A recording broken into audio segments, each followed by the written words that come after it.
হ্যাঁ সাকিব ভাই কি খাওয়াইতেছেন কুত্তারে? ভাই সিঙ্গারা খাওয়াইতেছি।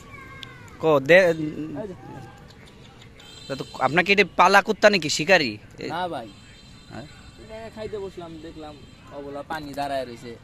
অবলা পানি না রে ভাই, অবলা প্রাণী। ওই যাই হোক একটা হইলো। হ্যাঁ ঠিক আছে, মানে নামটা তো কিনা খাইতে পারি, ও তো একটা অবলা পানি। হ্যাঁ তা কোরে তো খাওয়াইলেনি না, ও তো চলে যাচ্ছে। শরম পাইতেছে আপনারে দেখে। আমারে দেখে শরম পাইতেছে। তখন খাইছে। হ্যাঁ আমি আবার কি ভাই আপনিও তো ভাই নেন ভাই একটু খান। না মানে আপনি কেমনে খাচ্ছিলেন একটু দেখি।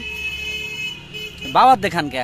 ও ওই ভাই না ওই তো মানে খাবার সবসময় ডাইনার দিয়ে খাইতে, হাত পরিষ্কার করে খাইতে, ঠিক আছে? হাতে অনেক জীবাণু ময়লা থাকে। ওরে ভাই এটা আবার কি? বিশাল বড় একটা বোতল, এত বড় একটা কত কিনলেন? সস্তা, মাত্র 90 টাকা 7 আপ।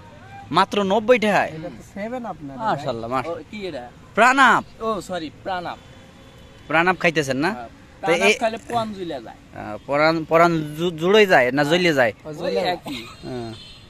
না ই খান ভালো কথা। তাহলে এই যে আপনার পাশে এইটা কিরা দেখি, এই ক্যাপ মাথায় দিয়া। এই বাইরে না আমি সৌদিতে কোন একটা ভিডিওতে দেখছিলাম ভাই আপনারে। আপনি না সৌদি ছিলেন? কবে আইলেন? গলা উসা কি কয় উটের সাথে অনেক ভিডিও করছে। উটের লগে? হ্যাঁ সরি উট।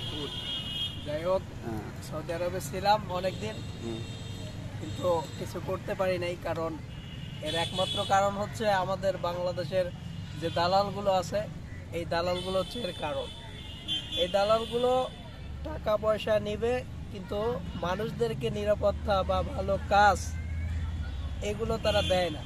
সবাইকে